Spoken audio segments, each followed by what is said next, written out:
So today I'm joined by Jen, Francis, and Emily from the Rockpool Creative, who are a collaborative marketing agency based in Kent and East Sussex. So welcome all. Hi. Hi, Simon. Nice to Hi, meet you. Simon. Hi there. Good to see you all. So look, let's start off. Tell us a little bit more about Rockpool Creative. Okay, so I'm notorious, Simon, for talking for too long. So if the girls stop me, bear with me there. So we were friends separately for years, all with different skill bases. Emily was in catering, and Jenny has been a designer since, well, for a long time. I don't want to disclose her name there, her age there. And I was doing social media and advisory.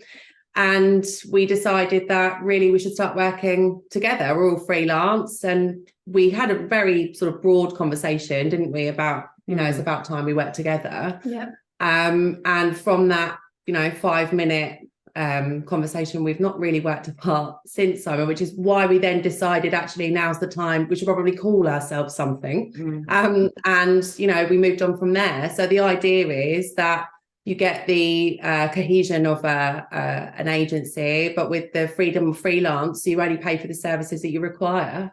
Yeah. We work with lots of other pros as well that we bring in as and when required, but we're the three main directors. Okay, excellent. So tell me a bit more about how the sort of collaboration sort of works, because as you said there, you're all freelancers, but you pull your sort of resources together. So tell me a little bit about that and the pros and cons of that. Well, I guess primarily the pros. Yeah, I think, when you're self-employed, so I've been a self-employed designer for, too many years.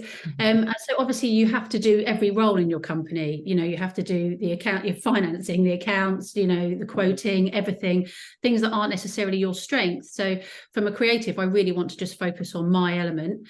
And obviously that's something you can do. If you were in an agency, you would be the art director or the creative person within that agency. So really collaborating like this, you get the best of both worlds, because you get the support that you would get from colleagues. You have people that can focus on their key skills that they're good at, and you can focus on what you're good at. And like Fran said, we're kind of the core team at Rockpool, but it's unended really as far as what skills and services we can offer our clients, because it doesn't just stop with us. The three of us have very broad skill base, but we don't cover everything. So we need photographers, videographers, app designers, everything you could possibly think of, marketing, animation, anything that a client could need, they can get from Rockpool. We have a pool of experts and professionals that we can bring in for each job. Everybody gets their independent money, what they want.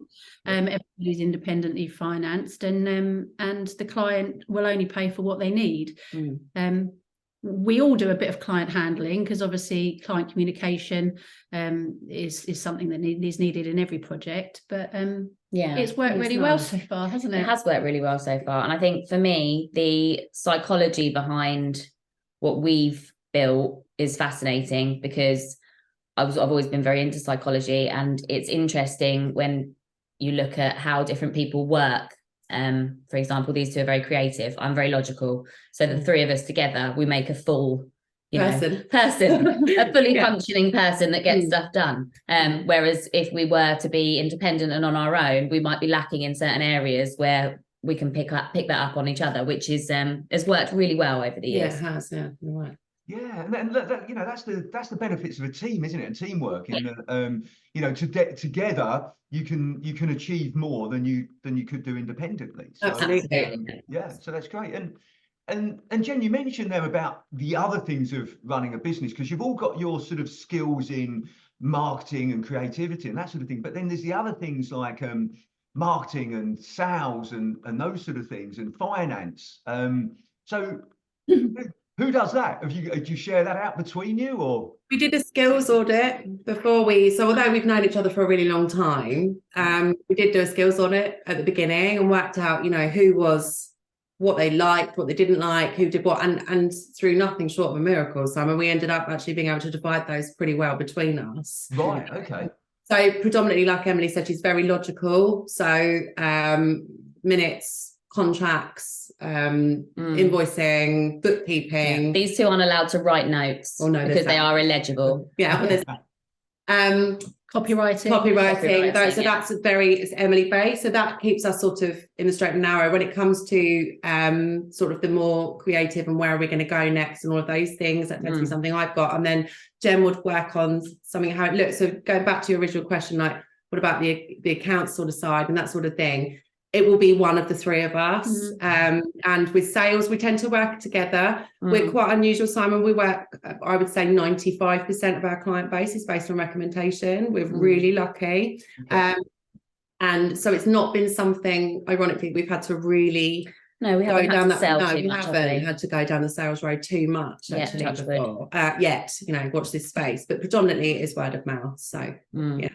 And usually with clients, they find one of us that they like. Yeah, and decide that that's who they'd like the comms with. Yeah. And that's a personality-based thing, as Emily said earlier. So. Yeah, I think, look, that's a good point because, everybody's different, everybody's individuals. And there's a great phrase that I picked up sort of recently, which, we use the phrase of, treat other people as you would like to be treated yourself. Okay, that's a fairly common phrase. But actually, when you think about it, that's not actually right. No. Why treat other people as you would like to be treated? Because they're different. Yeah, and they're not individual enough. Yeah. And actually that's a huge bit we do at the beginning of a job with a client is like, how would you like to communicate with us? What would make it easier? We've got a farmer that we work for, and he said, I won't email. So please don't email me. And that, okay, that's fine. There are certain things you have to have via email, your contract, things like that.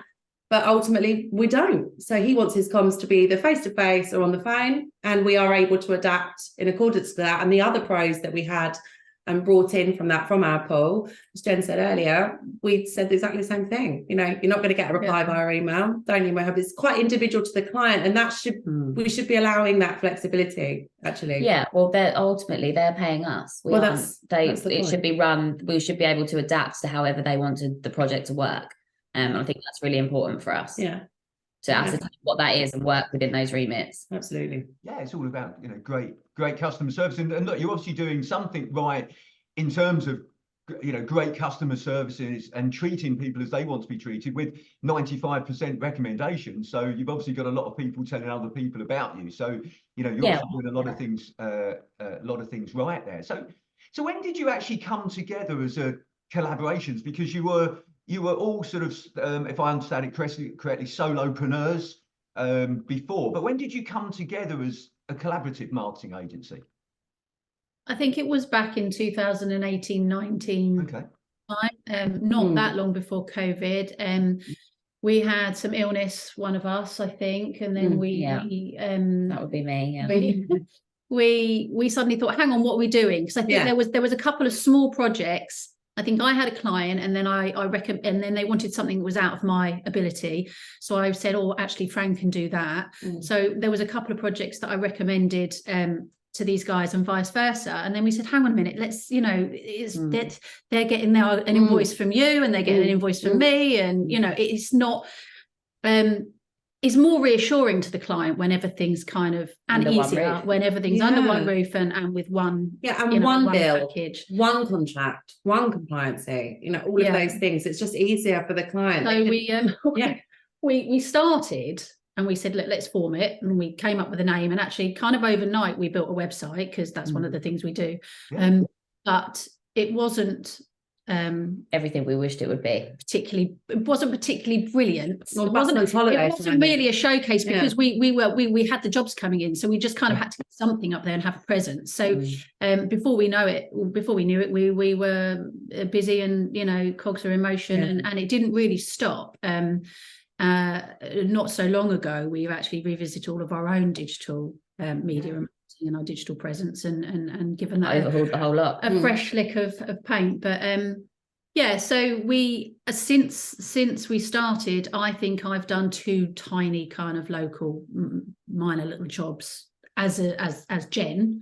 Almost everything has been Rockpool work. So it's nice to have all our eggs in one basket, I think. So really. Yeah, well, I think it's quite eye-opening, wasn't it, to work out how many of our clients, even if they were coming to you just for design, how many other aspects they could require assistance that would fit us or others. So it was nice to be able to offer that cohesive package to people. Absolutely. And why go to 50 different places when you can get it all in one spot? Absolutely. Yeah, not everybody initially knows or understands fully what it is that they need. They may come to you, as you say, for a website, but actually not fully understanding the other bits that can really add to that. And and as we know, 1 + 1 doesn't necessarily always equal 2. If you do it properly, it can equal 3, 4, 5, absolutely. So has it been everything you expected it to be since you set it up? I would say yes. I think one of the things I'm really proud of actually is that we're quite readily able to evolve and want to evolve.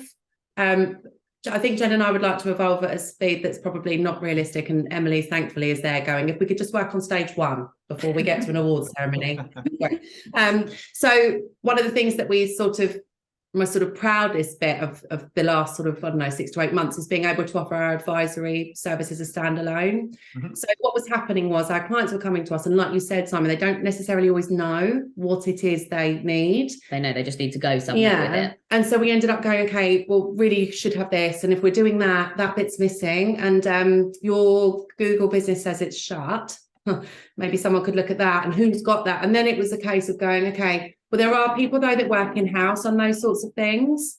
So that doesn't necessarily need to be us implementing that. If you've got somebody there that does those things, why are they not doing it? So then we brought in what we call micro dives and deep dives, which is exactly that, as a standalone offering. So that we go in, we look with fresh eyes at absolutely everything in the public domain, potentially point of sale in store or in the shops or offices, everything, every element, and basically list it and go, okay, this is what needs to be done. If you'd like us to do it, let us know and we'll quote you. But if not, we can come in and train XYZ in doing that in your in-house, or there's your document and your to-do list, if you like, and your homework.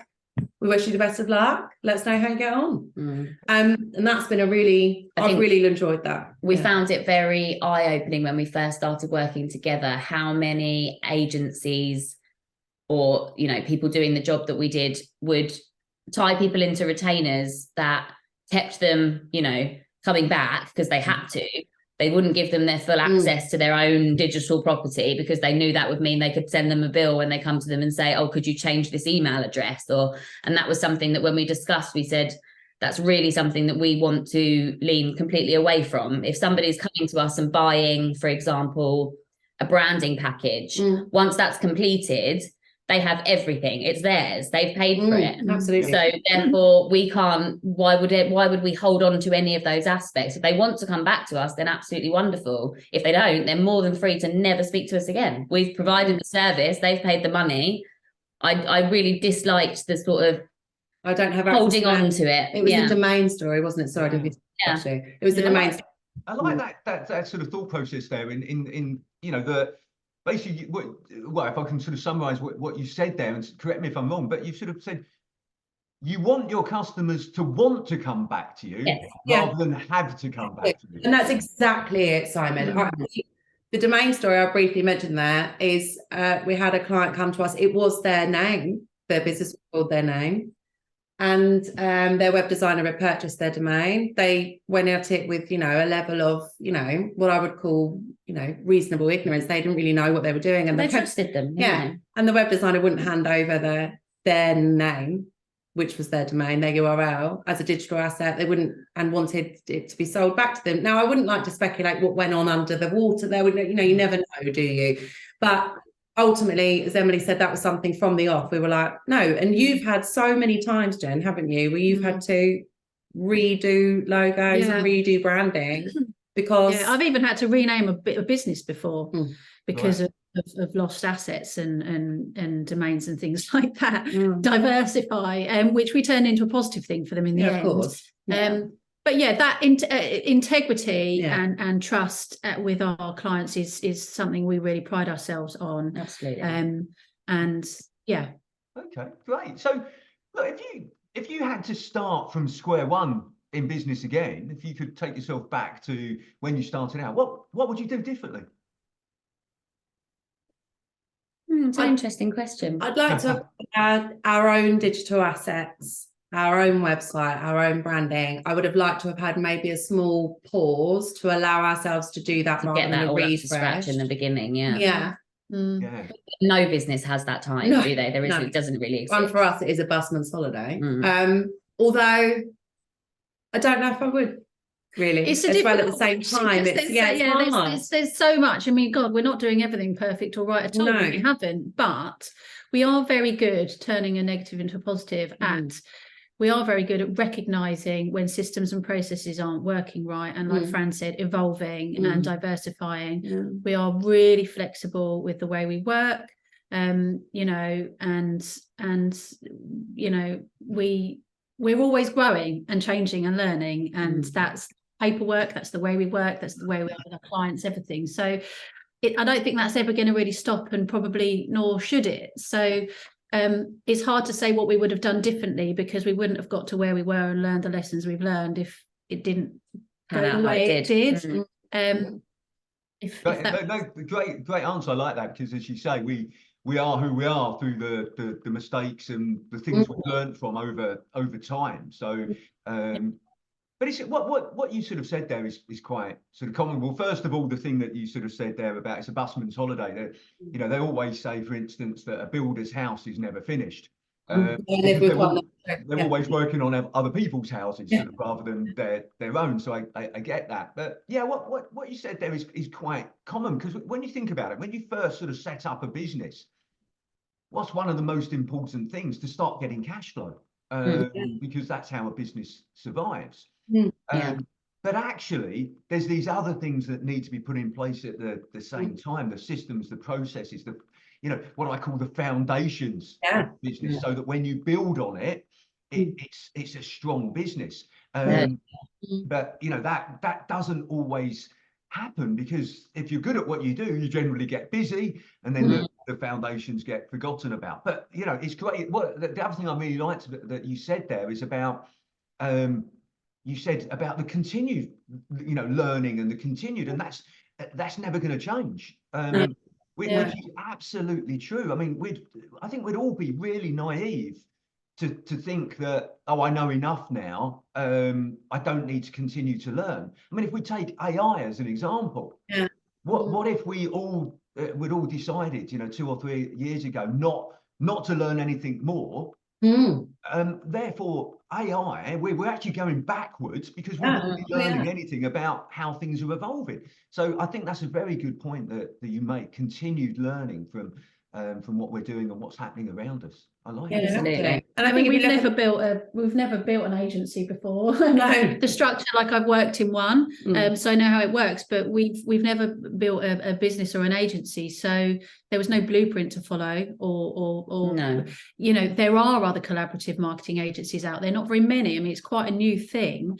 It just organically happened with us because of our circumstances, but you know, after COVID and everything, I think there are more and more freelancers, out of choice or not, or redundancy or whatever it is, and you know, the work from home culture, that more and more people are independent but also part of a team. Yeah, no, absolutely. And to be honest, the majority of businesses are formed organically. You know, it's generally from, you know, somebody, let's say a plumber or an electrician or something, that they've left school, they've got their qualifications, they've gone to work for a company, and then for whatever reason they've gone, actually, I'm going to set up my own business. And then the business sort of grows from there, or hopefully grows from there. Unfortunately, I don't know whether you know the statistics, but you know, 60% of new businesses fail in the first 5 years, and 90% fail in the first 10 years, which is, you know, I find them outstanding statistics, and just a real shame. But look, you mentioned that we were talking there about learning. What would you say your biggest learning has been since you've been in business?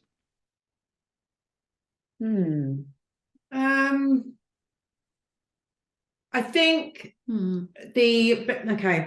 when you really know your subject, the assumption that the person that you're talking to or your client or whatever has the same depth of knowledge as you, or would understand. So we've recently completely scrapped and redone our proposal system to be much more. We were again going back to the integrity. We were very conscious that we weren't giving them a glossy car magazine brochure. Like, look at all the things we can do.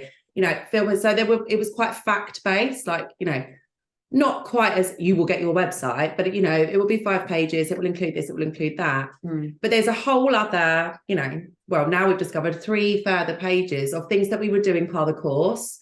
And actually, the assumption that people knew that they'd get their digital assets, because that's how we wanted them to, like Emily said earlier, that integrity, you will get those. That level of advisory that comes with every single job we do, whether we want to do it or, you know, that's organically coming. That happens in every job we have. But there was this kind of unexplained element to the client. Level of service. Yeah, really. the level of service. And the, you know, and also, so we reformatted those. So our proposals went from 2 pages to 18, not because because we were more detailed in explanation, actually because we were doing ourselves a misservice and the client by not saying, oh no, we already do that. I think somebody said to us, didn't they, or should I get whatever it was with the job? And we were, well, yes, of course you do. That's standard for us. But what's standard for us clearly is an industry standard, because this is quite a unique. So it was then about going, okay, well, this is a gap, this is a mistake, this is what we need to rectify and the fix. client needs to know absolutely everything they're getting for their money. If they read every single page or word of that, it's up to them. Ultimately, they can skip to the end, but they need to know everything that is included in what we're offering them. Absolutely. So really. Look, that's a good point. I think that links into one of the points that we mentioned earlier about everybody being different. Some people will want to know absolutely everything that you do. They'll read your 18-page document back to front, and they'll probably point out, you know, if they see a grammar mistake in there or a spelling mistake or something. Other people will just want a summary. No, I'm not worried about the detail. Just tell me the summary. And that's again because we're all different. So to be able to provide something to somebody, or you know, that no matter who they are, they can get from it what they need. Okay, that's a great point. That's a great point. I like that. And look, there's a question that I'd like to ask each of you this question, but there's a question that I like to ask people on these sort of interviews or discussions is, what's the best advice that you would give an 18-year-old you? So who would like to go first with that one? Go on, Jen. Fran prepared something. I'm pretty sure I thought of something. I did think of something, but now I don't know if I want to say it. I think you would tell me that it's going to be okay, and that you can and you will, but don't leave any stone unturned. I think don't try and be more haste, less speed. I think that's kind of, it was there's an element I think that comes from being a teenager where you're rushing and you don't realize that actually taking a bit of time there would be more beneficial than sort of rushing through. So great advice there. So like you can and you will, but don't rush into it. Okay, right, great. I like that. Yes. I think for me, I've been self-employed my entire sort of working career. I became self-employed when I was 18, and I have been ever since. And I've dabbled in sort of working, but I think what's happened over the years is I've become unemployable.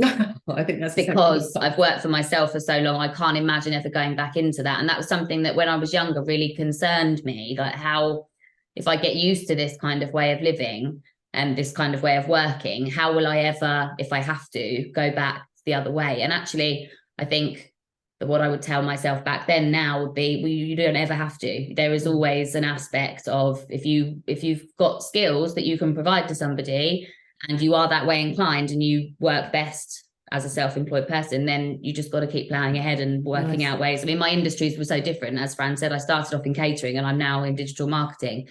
They couldn't really be further from each other. So yeah, that I think. Yeah, again, another sort of great bit of advice there, because there's you know, because if you don't have that plan B, i.e. I can always go back and be an employee, you'll make it work being self-employed or owning your own business, because you have to.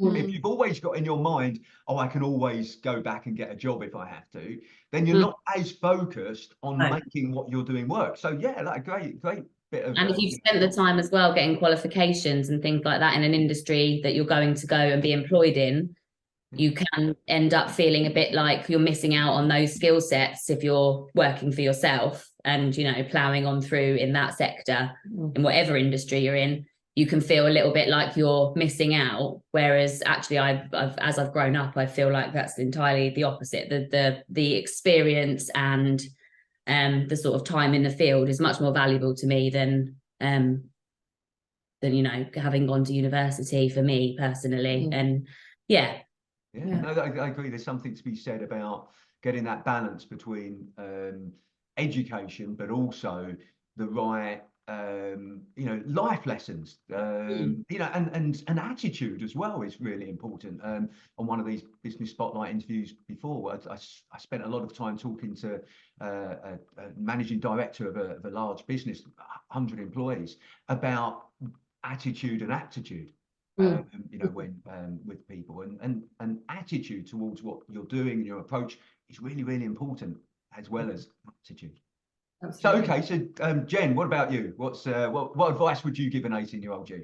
Well, 18 is tricky because I was just starting uni and yeah, didn't really think very far ahead. But I know that I was always very anxious that I would be able to end up in a career where I could just be creative and just have lots of ideas. So similar to Fran, it would be probably just a case of reassuring myself. This sounds really, I don't know if it sounds really big-headed or a good thing, but I am exactly where I would have wished that I would be at this age. Because my father worked in design. It's literally in my blood. I went to uni, I did packaging and branding, and if I could have had an agency when I was older, it would have been, that was my dream. Like, I wouldn't have believed it. So it's been a really kind of round the houses way of getting to it. I had kids quite young and but I'm here and we have an agency. I have an agency with my best friends. We're all independent, but you know, it's literally where I would have wanted to be. So it would have been telling myself to just stick with it, keep having lots of experiences that improve my creativity and things really. Yeah.